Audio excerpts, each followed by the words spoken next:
जय हिंद. चॅनलवरती नवीन असाल channel subscribe करा, बाजूची बेल आयकॉन प्रेस करून ठेवा जेणेकरून आपले सर्व व्हिडिओ तुम्हाला बघायला भेटतील. मार्केटमध्ये टिकायचं असेल शिकलंच पाहिजे. आता एकंदरीत जर तुम्ही आजच्या दिवशी बघितलं असेल तर तुफान मार्केटमध्ये मोठ्या प्रमाणामध्ये काय झालं, पडझड झालेली आहे आणि ही पडझड ही मित्रांनो थांबायचं नावच घेत नव्हती. तर पडझड ही थांबायचं नाव घेत नव्हती. तर इम्पॉर्टंट लेवल काय होत्या, तर आपण मागील कित्येक सेशन पासून याच लेवलचा विचार करत आहोत. 19,300, 19,250 आणि 19,200 मेजर सपोर्टच्या घरामध्ये आता मार्केट आलेलं आहे. अगदी जवळपास निफ्टी आलेली आहे या सपोर्टच्या. तुफान बँक निफ्टी सारखी मोठी पडझड आजच्या दिवशी निफ्टी मध्येही झाली, पण हा सपोर्ट ज्या दिवशी तुटेल त्या दिवशी तुफान सेलिंग निफ्टी मध्ये येऊ शकतं किंवा हळूहळू का होईना निफ्टी या मंथली एक्सपायरीला किंवा त्याच्यानंतर 19,200च्या खाली जर निघाली येणाऱ्या काही सेशन मध्ये, पहिल्या सेशन मध्ये 18,800 मित्रांनो हा मेजर सपोर्ट इकडे आहे. 18,800 कडे जाण्याचा प्रयत्न निफ्टीचा असू शकतो. ती कशी जाईल, कधी जाईल, जर हा सपोर्ट यावेळेस टिकवणं निफ्टीला शक्य झालं नाही तर निफ्टी डाऊन साइडला या लेवल पर्यंत जाऊ शकते. आणि कित्येक व्हिडिओमध्ये आपण हेच चर्चा करत आहोत मित्रांनो. स्टडी ही अशीच करायची असते. 4 तासाची टाइम फ्रेम लावलेली आहे आणि आपण कित्येक वेळा 4 तासाच्या टाइम फ्रेम वरती या लेवल वरती हे करत आहोत, विचार करत आहोत. ही लेवल तुटल्यानंतर निफ्टीचे 19,200 नंतर 18,800 कडे जाण्याचा प्रयत्न असू शकतो. अधूनमधून एक पुलबॅक रिकव्हरी मारायचा प्रयत्न होईल, पण ग्लोबल मार्केट सध्याला जर बघितलं तर निगेटिव्ह संकेत आहेत. पूर्ण व्हिडिओ बघा, स्किप न करता. या व्हिडिओमध्ये तुम्हाला बरीच माहिती मिळणार आहे. आता हा मेजर सपोर्ट आहे, फक्त तुम्ही बेरिश होऊन जमणार नाही. शेवटची संधी निफ्टीला असेल का, तर मित्रांनो ग्लोबली मार्केटचं अपडेट कसं येतं हे सुद्धा बघणं गरजेचं आहे. उद्यासाठी आपल्या मार्केटला आहे सुट्टी, तर मार्केट हे उद्या सुट्टी असल्यामुळे जवळपास परवा दिवशी काय करू शकतं 25 तारखेला, तर 25 तारखेला मार्केटचं बिहेवियर काय असू शकतं, ग्लोबल मार्केटमध्ये काय घडामोडी घडतात याच्यावरती खूप डिपेंडेबल आहे.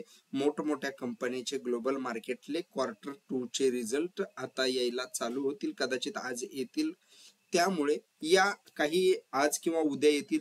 त्यामुळे या रिझल्टचा परिणाम मार्केटवरती कसा होतो, डाऊ असेल, नॅस्डॅक असेल, ग्लोबल अमेरिकन मार्केटवरती. आणि मित्रांनो त्यांचं मार्केट सुद्धा जवळपास 6 महिन्याच्या सपोर्ट कडे जवळपास आलेला आहे. आणि हा सपोर्ट जर तुटला तर तिकडेही मोठ्या प्रमाणामध्ये हेवी सेलिंग येऊ शकतं. मागील आपण कित्येक व्हिडिओमध्ये US बॉन्ड यील्ड असेल, क्रूड ऑइल असेल, त्यानंतर डॉलर इंडेक्स असेल, डॉलर वीज रुपया असेल, आपण कंटिन्यू डिस्कशन करत आलेलो आहोत. आणि प्रत्येक व्हिडिओमध्ये मी सांगण्याचा प्रयत्न याच गोष्टी करतो की डाऊन साइडला फॉल आला तर काय होऊ शकतं, अप साइडला रिकव्हरी काय होऊ शकते, या गोष्टी आपण बघत आहोत. तर इकडून सुद्धा निफ्टीला इथे एक पुलबॅकला संधी असेल 19,400-500 कडे जायला. आणि ती संधी का असेल, तर डाऊ किंवा नॅस्डॅक, खास करून IT सेक्टर मध्ये जर तेजी पाहिजे असेल तर नॅस्डॅक वरती जायला पाहिजे. आणि जर US मार्केट मधील काही कंपनीचे रिझल्ट 1 ते 2 दिवसामध्ये जर चांगले आले तर त्यांच्या मार्केटमध्ये रिकव्हरी होऊ शकते. परिणामी आपल्या मार्केटमध्ये जबरदस्त एक पुलबॅक रॅली येऊ शकते. मित्रांनो आपलं मार्केट सगळं ओके असताना जी काही पडझड झाली, जे काही प्रॉफिट बुकिंग झालेलं आहे ते फक्त आणि फक्त ग्लोबल मार्केटमुळे झालेला आहे. मार्केटला एक संधी आहे, ऑपॉर्च्युनिटी आहे हा सपोर्ट राखण्याची.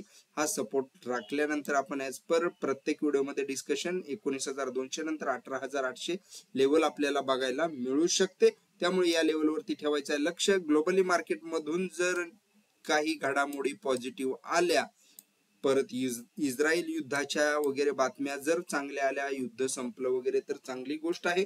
पण ग्लोबल मार्केटमधील US मार्केटमधील कंपन्यांचे रिझल्ट जर चांगले आले तर एक पुलबॅक रॅली निफ्टीमध्ये, बँक निफ्टीमध्ये बघायला मिळू शकते. अदरवाईज तिकडे जर मोठा गडगडाट डाऊन साइडला झाला, आपल्या इकडे सुद्धा धडामधूड व्हायला काहीही वेळ लागणार नाही. हे फक्त शॉर्ट टर्म साठी आहे, फक्त इंट्राडे साठी आपण विचार करत आहोत, स्टडी करत आहोत. याज इन्व्हेस्टर जर लॉंग टर्म इन्व्हेस्टर असतील तर त्यांना एक बाय ऑन डीप ची ऑपॉर्च्युनिटी असेल इकडे. त्यामुळे मार्केटमध्ये एक करेक्शन ही इन्व्हेस्टरला चांगली संधी असते. इंट्राडे लेवलला काय मार्केट वरती गेलं काय खालती गेलं काय कोणाला काही फरक पडत नसतो. त्यामुळे या लेवलवरती ठेवायचं आहे लक्ष. आणि दुसरी गोष्ट, अपसाईडला रिकव्हरी जर तुम्हाला काही गोष्टी बघायच्या असतील तर मित्रांनो, क्रूड ऑइल असेल, बॉन्ड यील्ड असेल, या निगेटिव्ह बाबी आहेत. तसंच युएस मार्केट जर रिकव्हरी केलं तर आपल्या मार्केटमध्ये एक पुलबॅक रॅली पॉसिबल आहे. ऑलरेडी आपलं मार्केट मजबूत होतं, पण स्मॉल कॅप मिड कॅप मध्ये मोठं प्रॉफिट बुकिंग झालं. दुसरी गोष्ट, क्रूड ऑइल असेल, बॉन्ड यील्ड असेल, त्यानंतर इस्रायल युद्ध असेल. दुसरी गोष्ट, डाऊ गडगडला, नसदाक गडगडला, त्यामुळे पडझड ही झाली. त्यामुळे लोकांनी घाबरून काही ठिकाणी आता मोठमोठे इन्व्हेस्टर असतील त्यांनी प्रॉफिट बुकिंग जरी केलं तरी मित्रांनो एक ऑपॉर्च्युनिटी बाय ऑन डिप मध्ये आपल्याला मिळू शकते. पण डाऊन साईडच्याही लेवल आपण विचार करत आहोत. अपसाईडच्याही एक रिकव्हरी आली तर 19,500 कडे निफ्टी जाण्याचा प्रयत्न करू शकते. आणि डाऊन साईडला मित्रांनो 19,000चं टार्गेट निफ्टीचं असेल. 1 ते 2 सेशन मध्ये बघूया कसा परिणाम करते. त्यानंतर बँक निफ्टी बघूया. बँक निफ्टी मध्ये जर बघितलं तर सेम सिच्युएशन आहे. डाऊ तसेच नसदाक मध्ये जर रिकव्हरी आली तर इकडे सुद्धा आपल्याला रिकव्हरी बघायला मिळू शकते. आणि युएस मार्केट मधील काही मोठमोठ्या कंपन्याचे रिझल्ट येणार आहेत, जसं की अमेझॉन असेल, अशा कंपन्या ज्या आहेत मोठमोठ्या, त्यांचे रिझल्ट चांगले आल्यानंतर डाऊन मध्ये रिकव्हरी पॉसिबल आहे. आतापर्यंत बऱ्याच वेळा एवढी मोठी पडझड झाल्यानंतर तिकडे दुसऱ्या सेशन मध्ये एक जबरदस्त रिकव्हरी आलेली आहे. पण जर रिझल्ट त्यांचे गडगडले तर डाऊ ही गडगडेल आणि नसदाक ही गडगडेल. त्यामुळे तिकडे ठेवायचं आहे लक्ष. आणि आपल्याला बँक निफ्टी आता जर बघितलं तर मित्रांनो, आपण मागील कित्येक सेशन पासून जवळपास आता प्रत्येक वेळी आपण विचार करत आहोत या रेंज पासून आपण या रेंज पर्यंत जर बघितलं तर 43,600च्या खाली मोठा फॉल येऊ शकतो हे आपण सांगितलं होतं. मित्रांनो, स्टडी करताना फक्त दुसऱ्याच्या जीवावर कधीही म्हणजे फक्त टिप्स ट्रिक्स वरती काम करू नका. लर्निंग आणि अर्निंग, मित्रांनो लर्न कराल तर शिकाल, ही गोष्ट लक्षात ठेवा. मार्केटमध्ये टिकाल ही. 43,600चा सपोर्ट बँक निफ्टीनं तोडल्यानंतर आपल्याला टार्गेट किती मोठं मिळालंय हे सुद्धा तुम्ही बघा. ना की एखादी स्टडी फक्त बघून व्हिडिओ स्किप करून काही अर्थ होत नसतो. आपण मागील कित्येक व्हिडिओ पासून ज्या दिवशी तो सपोर्ट तुटेल त्या दिवशी मोठं टार्गेट मिळू शकतं.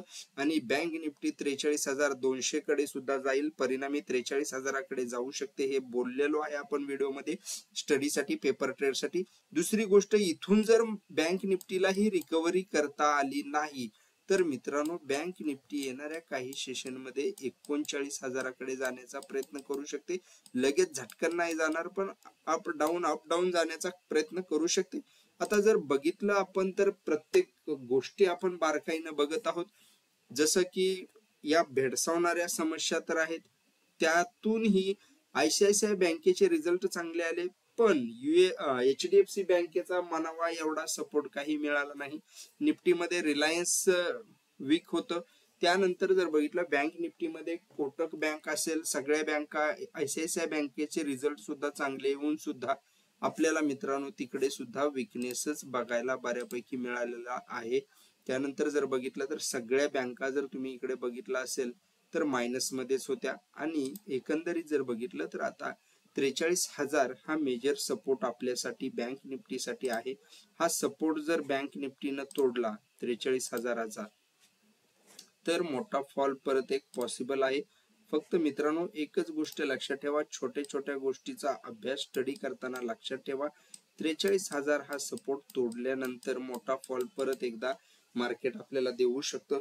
पण ही की लेवल असेल, फक्त ही की लेवलच नसून मित्रांनो मेक आणि ब्रेक परत एक ही ऑपॉर्च्युनिटी असेल.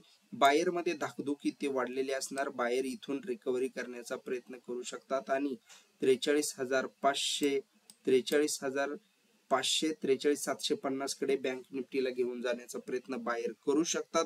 पण तो प्रयत्न जर कुठे सुरुवातीला जिथे अडखळला, गडगडला तर मात्र इथून सेलर परत एकदा ऍक्टिव्ह होतील आणि बँक निफ्टीला हे 42,700, 42,500 कडे घेऊन जाण्याचा प्रयत्न करू शकतात. त्यामुळे ही मंथली एक्सपायरी जी आहे ही धमाकेदार होऊ शकते आणि दोन्ही बाजूला समान संधी आहे मित्रांनो. लेवल एकच लक्षात ठेवा, 43,000च्या वरती जोपर्यंत मार्केट आहे, 43,000च्या वरती जोपर्यंत मार्केट आहे, मार्केटमध्ये एक रिकव्हरी येण्याचा प्रयत्न नक्की होऊ शकतो 44,000कडे जाण्याचा, पण 43,000च्या वरती मार्केटला सस्टेन राहणं गरजेचं आहे.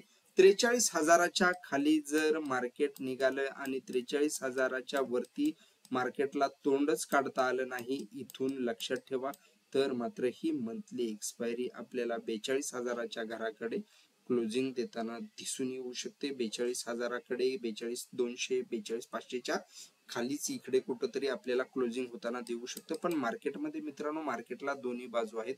मार्केटमध्ये एकच फक्त गोष्ट बघून आपल्याला चालणार नाही, मार्केटला दोन्ही बाजू आहेत त्या बघणं गरजेचं आहे. त्यामुळे हा मेजर सपोर्ट 43,000 लक्षात ठेवायचा आहे. याच्या खाली मोठा फॉल आहे, पण हा जर सपोर्ट टिकवला बँक निफ्टीनं तर परत एक 400-500 पॉईंटची रिकव्हरी बँक निफ्टी देऊ शकते. 43,500 इथे रेसिस्टन्स आहे, 750ला रेसिस्टन्स आहे. त्यामुळे हे दोन मेजर रेसिस्टन्स आहेत. जरी आपल्याला रिकव्हरी आली तर 43,500 43,750 हे दोन टार्गेट अपसाईडला मिळू शकतात. जर 43,000 हा सपोर्ट तुटला तर मात्र 42,700 42,500 42,250 हे तीन टार्गेट आपल्याला मार्केट देऊ शकतं. मित्रांनो, एकच गोष्ट लक्षात ठेवा, मार्केटमध्ये डेली तुम्हाला असे मोठमोठे टार्गेट जसे आजच्या दिवशी मिळाले, त्या दिवशी सिच्युएशन मार्केटची तशी होती, ग्लोबल मार्केटमध्ये निगेटिव्ह होतं. पण एकच गोष्ट लक्षात ठेवा, मार्केटनं सहजासहजी कोणालाही प्रॉफिट घेऊ दिला नाही. जे छोटे रिटेलर आहेत, बिगिनर्स आहेत, त्यांना त्यांचे स्टॉप लॉस कितीतरी वेळा चाटले असतील आणि मोठ्या प्लेयरनी इकडे प्रॉफिट पेपर ट्रेड मधून चांगला घेतला असेल, पण छोट्या ट्रेडरला एवढ्या मोठ्या पडझडीमध्येही मोठा प्रॉफिट घेता आलेला नसेल. ज्यांनी मित्रांनो मार्केट ओपन झाल्यानंतर एंट्री घेतलेली असेल आणि दिवसभर त्यांनी वाट बघितली असेल, त्यांना प्रॉफिट मिळाला असेल. पण मार्केटमध्ये डेली एवढा वेळ थांबून अजिबात जमत नसतं, खास करून ऑप्शन ट्रेडिंग मध्ये कधी कॅपिटलचा धुराळा होईल हे समजू शकणार नाही. त्यामुळे मार्केटमध्ये या छोट्या छोट्या गोष्टी सुद्धा बघणं खूप गरजेचं आहे. जे येतं ते घेणं गरजेचं आहे. टार्गेट असेल, स्टॉप लॉस असेल, खूप महत्वाचं आहे. मित्रांनो, माझे सर्व व्हिडिओ हे एज्युकेशनल पर्पज असतात. मार्केटमध्ये कुठलीही वित्तीय गुंतवणूक करण्यापूर्वी आपल्या फायनान्शियल ऍडवायझरचा सल्ला घ्या. स्वतः सुद्धा अभ्यास करा, रिसर्च करा, मग स्टडी करण्याचा प्रयत्न करा. मनापासून व्हिडिओ बघितल्याबद्दल धन्यवाद. मार्केटमध्ये टिकायचं असेल तर शिकलंच पाहिजे.